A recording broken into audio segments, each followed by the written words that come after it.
Welcome to the Elixir podcast, where we ask people from all walks of life and from around the world what their favourite poem is and why it's important to them, why or how it speaks to their heart. You can find links to the poems on the podcast listing and on my website, helenwing.com.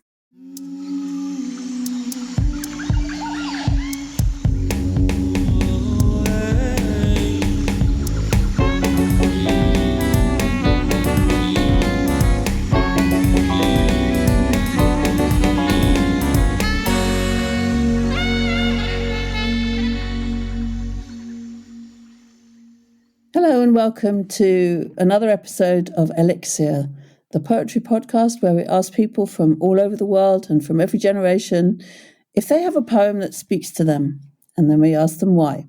Today, we're talking to Tom, who's in London, and I gather, Tom, you're going to read us actually one of your own poems. Is that right? Yes, absolutely. And I'm not even particularly well versed in poetry, but I started reading with Seamus Heaney because we learnt some Seamus Heaney in school, GCSE, and then I decided to start writing poetry. Anyway, I can talk more about it after I read it. Shall I? Yeah. Okay. What have you? Does your poem have a title? What's it called? It's called Sharp Edges. Okay. It's called Sharp Edges. The whirling vortex of late nights that are not planned but still arise. I fall into one day and find myself sharp. The next day I have a sharp fall. My alarm doesn't mean to punish me. It just follows orders, my orders. Submerged below full consciousness, I ironically awake for a doctor's appointment. Time wafts by beyond when I should leave on my road bike. It'll be a push and a breeze, I think, as I pedal with weary power down the beaten track, a tickling pebble shower. A lean and a turn, and here we go, over the brow, dripping down towards the sticks. To eternally baffle, in my edgy rush, I speed for show, lifting my possessed body off the saddle and low. Outstandingly misjudged. Slip, wobble, I'm going down. Instinct avoids concrete, nudging me onto the thorn-riddled, rimmed bank. A dressing of barbed wire. I am no tank. If only for a shallower incline, to not grate my temple on the devil's spine. Yet how grateful I am to the stars, for just some peripheral scars, for warning my body, the key to life, against balancing oneself on a knife. Wow. For someone who doesn't read any poetry, it's incredibly deep. That's a wonderful poem, Tom. So tell me, what makes you write poetry? What was that poem about for you? Let's start with that, shall we? Sure. So that was the first, I think it was the first poem I wrote properly, coming off the back of reading some Seamus Heaney, and I noticed some quite dark themes in his poetry and a lot of references to Greek mythology. So that was about quite a serious bike crash I had when I was 18, when I was 18. And it was really bad. Like I was quite lucky. I was very lucky to get. So essentially, as it kind of describes in the poem, I was on the way to a doctor's appointment. I had to cycle there. I went to bed too late the night before. I was in a bit of a sort of daze, a bit of a sleepy daze, but I used to be quite into cycling. So I, would naturally just like get a bit excited and go quite fast. And then I was going down a hill and I decided to do a thing they do in the Tour de France where they get off their saddle and hold all their weight on just their arms down the hill. And I'd done it before, but this time, because I was half asleep. Maybe a bit ill if you were going to the doctor. Yeah. And I messed up and I started to wobble. And because all my weight was on my hands, I didn't have time and wasn't able to reach the brakes. So I was like, oh, I'm going down no matter what. And so I had to sort of just choose the best way possible to fall whilst I was accelerating downhill.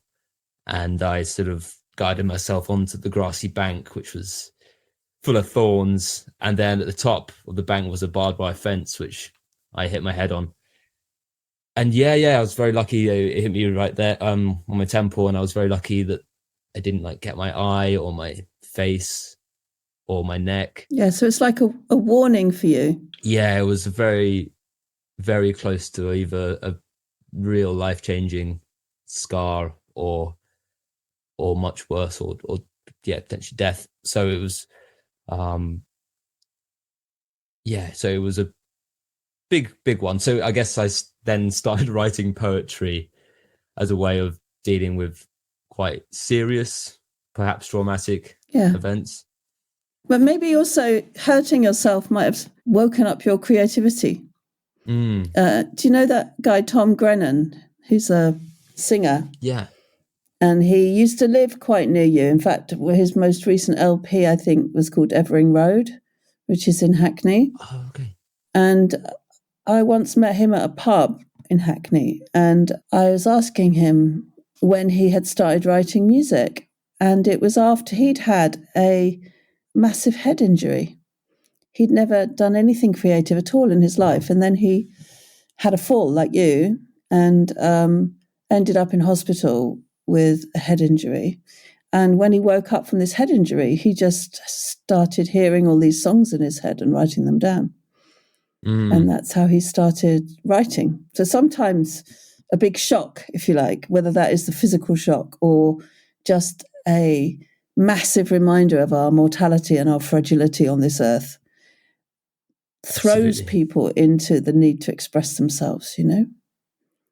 I think so. And it gives you something to say. I think I was always, so as you infer, I now write lyrics for songs, my own songs. And I think it did take difficult things to get that creativity started in me.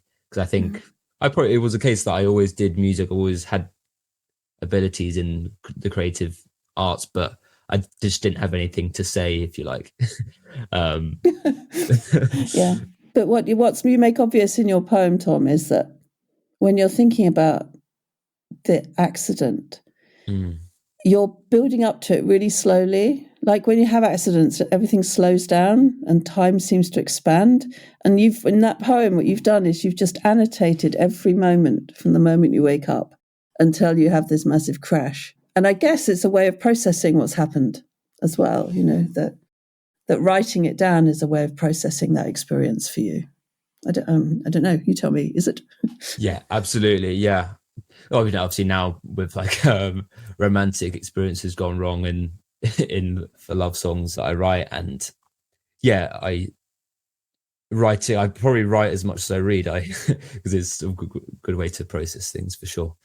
And and definitely it's incredible how time slows down, especially those few seconds when I talk about from when I start at the top of the hill and then start going down the hill. That's right, yeah. And all the sort of, it's actually amazing how the brain works in a moment of survival. Yeah. Because it was a moment of survival, and how, almost smart, how many, the things going through my mind, like, okay, I'm going to go down the hill at high speed. My brain's calculating that, okay, don't go down on the concrete because you're going to probably break loads of bones. That could be very bad for you. So let's go towards the grass as gradually as possible to try and go down at sort of the most gradual pace you can. But then what my brain didn't know was that there was thorns in the grass and hadn't realized that the top of the bank is a barbed wire fence. Yeah. So it was kind of like logical to extent, but so all these calculations going on, but they didn't factor those things in. Yeah, we're also having to make decisions really, really, really fast, you know. But you clearly made the right decision, right? Because actually barbed wire is a hell of a lot better than concrete. And maybe that's what life is, you know. Maybe life isn't just going to be a bed of lovely soft grass. Actually, maybe it's just a choice between the concrete or the barbed wire. Who knows? Yeah. As I say, you said that's when you started writing poetry. So do you use your poetry to help you write songs? How does that work for you? Yes, definitely. I think my best lyrics come from when I started writing it as a poem. It might not even rhyme. I'd just be as creative I can in a form of a poem.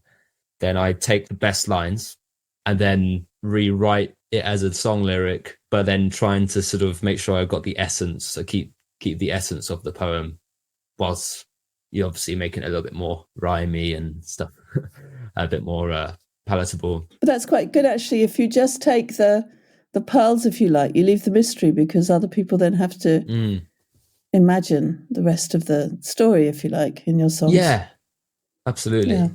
Yeah, I guess the poem is a bit more descriptive, and then this lyric tries to be a little bit more up to have the essence, but leaving more to the imagination.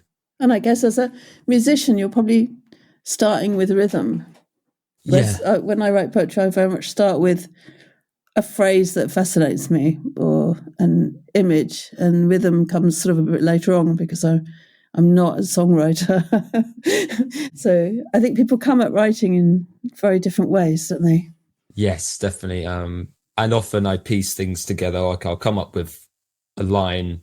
Oh, I really like that tune, that line, that phrase, and then link it back to a poem I've written in the past. So I'm often writing lyrics or lyric ideas. That's really good. So you're gestating, if you like, developing things over time. Yeah. I found actually the tube's quite a nice, kind of some interesting thoughts on the tube. Because your mind can wander.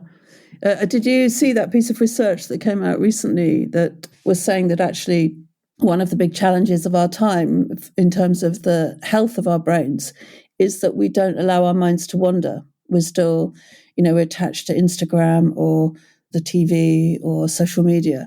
But actually, the brain actually really needs times when you're literally just staring out of a window and you're not having to rationalize or understand any type of story that you're witnessing. It's just you're in the moment, in reality.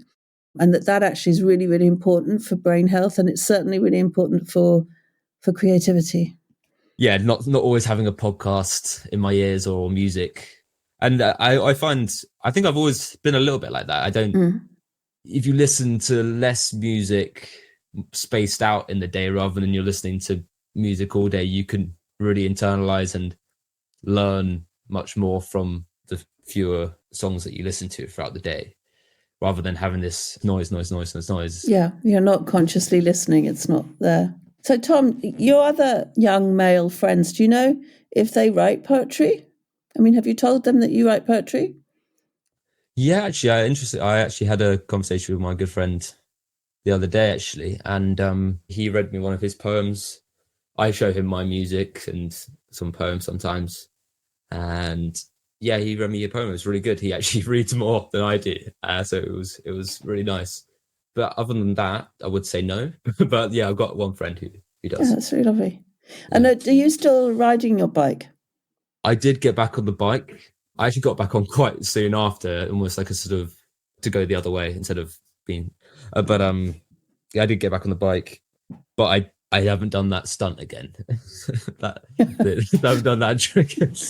Yeah. I mean, it has lots of other ramifications. This idea of preparing for things and having an idea that things can go wrong, can go badly wrong, but you can at least make sure you're properly awake before you launch yourself into your life and so on. I think it's quite a deep poem, and I'd really love it if you would read it to us one more time so that the listeners can listen to it in the context that you've talked about, actually. I think that would be really nice. Just to add to what you were saying, I think I do have this sort of, from it, I think this concept of separating the body from the mind, and like the fact that the body is our best friend, everyone's best friend who's always there for you no matter what. And sometimes we can almost be like have an abusive relationship with the body where we forget to like look after the body. We just take, even though the body's always there for you. God, that's so true. I'm a living example of that. Oh, absolutely. So true. That's actually a really good thought, actually. And that you're the guardian of it, in fact, and that no one else can actually do that for you. Yeah, if you have a healthy relationship with your body, then it will feed you for longer and better. Yeah, that's right. Sharp edges. The whirling vortex of late nights that are not planned but still arise. I fall into one day and find myself sharp. The next day I have a sharp fall. My alarm doesn't mean to punish me. It's just following orders. My orders. Submerged below full consciousness, I ironically, awake for a doctor's appointment. Time wafts by beyond when I should leave on my road bike. It'll be a push and a breeze, I think, as I pedal with weary power down the beaten track, a tickling pebble shower. A lean and a turn, and here we go, over the brow dripping down towards the sticks. To eternally baffle in my edgy rush, I speed for show, lifting my possessed body off the saddle and low. Outstandingly misjudged. Slip, wobble, I'm going down. Instinct avoids concrete, nudging me onto the thorn-riddled rimmed bank. A dressing of barbed wire. I am no tank. If only for a shallower incline, to not grate my temple on the devil's spine. Yet how grateful I am to the stars, for just some peripheral scars. For warning my body, the key to life, against balancing oneself on a knife.